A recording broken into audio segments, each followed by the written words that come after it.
Former Education Cabinet Secretary Professor George Magoha, following a cardiac arrest, has yet again brought to the fore Kenya's struggle with non-communicable diseases that have been on the rise in recent years. Our doctors term cardiovascular disease a silent killer, as many people are not aware that they have it until it's too late. Our very own Mary Mwoki spoke to cardiologists and tells us the difference between a heart attack and a cardiac arrest. Now, the predisposing factors, some of the signs to look out for, and what to do if a loved one suffered a heart attack or cardiac arrest. Take a listen. 2 years ago, cardiovascular diseases used to be prevalent in developed countries. However, growing incomes in countries like Kenya have introduced sedentary lifestyles that predispose many to heart disease.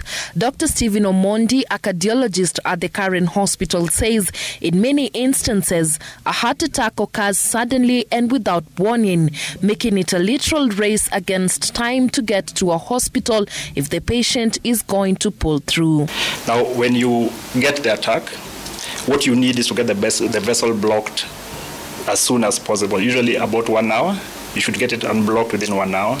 So you must arrive in a hospital where this can be done. The term heart attack and cardiac arrest are used interchangeably, although the two are not quite the same thing.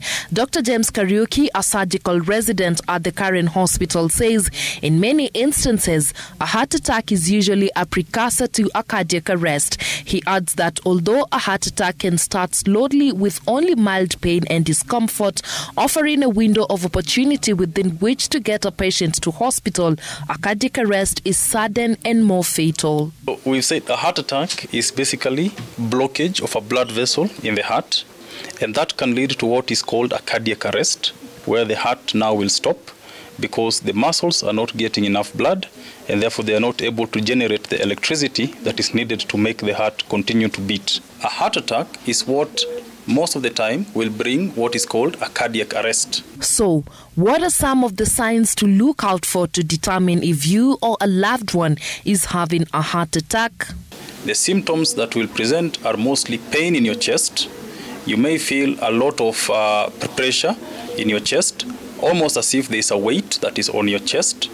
Sometimes people will feel dizzy, they will have low blood pressure, and they will also be able to feel as if they would want to collapse. That means you feel like you need to faint. When these symptoms come, please do not ignore them.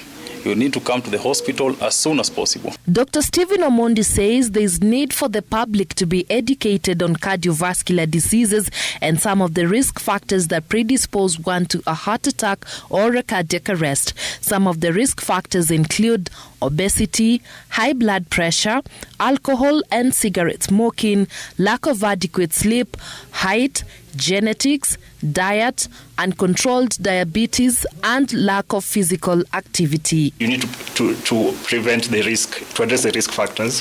Of course, you cannot do much about age, you cannot do much about genetics, but you need to get checked for diabetes, and if you have it, get it treated and controlled.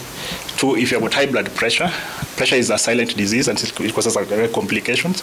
So if you have that, you need that treated and controlled to what we call targets. Once a patient has been admitted following a heart attack or cardiac arrest, doctors do resuscitation to establish a heartbeat and then take the patient to theatre where they conduct tests to establish the cause before then settling on the best course of treatment, which may be a bypass surgery, inserting a stent, or administering medication to dissolve the clots causing the blockage.